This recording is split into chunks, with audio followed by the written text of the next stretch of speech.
31 জুলাই দিনটিকে কালো দিবস হিসেবে পালন করল রাজ্যের অনিয়মিত কর্মচারীরা। বামফ্রন্ট সরকারের সময়ে অনিয়মিত কর্মীদের নিয়মিতকরণের জন্য একটি স্কিম চালু ছিল। 2018 সালে সরকার পরিবর্তনের পর বর্তমান সরকার 31 জুলাই একটি বিজ্ঞপ্তি জারি করে অনিয়মিত কর্মচারীদের নিয়মিতকরণের যে স্কিম ছিল সেই স্কিম বাতিল করে দেয়। তারপর অনিয়মিত কর্মচারীদের জীবনে নেমে আসে অন্ধকার।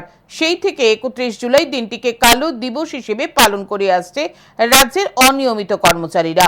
শুক্রবার অনিয়মিত কর্মচারীরা কালো বেজ লাগিয়ে রাজধানীর আইজিএম হাসপাতালের সামনে বিক্ষোভ প্রদর্শন করে। ইতিমধ্যে অনিয়মিত কর্মচারীরা একটি মঞ্চ করে আন্দোলন শুরু করেছে। তাদের মঞ্চের উপদেষ্টা হলেন বরিষ্ঠ আইনজীবী পুরুষোত্তম রায় বর্মন। তিনি সংবাদ মাধ্যমের মুখোমুখি হয়ে কালো দিবসের বিষয়ে তুলে ধরেন। পাশাপাশি তিনি জানান, অনিয়মিত কর্মচারীদের অনেকগুলি মামলা ইতিমধ্যে উচ্চ আদালতে বিচারাধীন রয়েছে। রাস্তায় যেমন অনিয়মিত কর্মচারীদের আন্দোলন জারি রয়েছে, তেমনি আদালতেও তাদের লড়াই চলছে।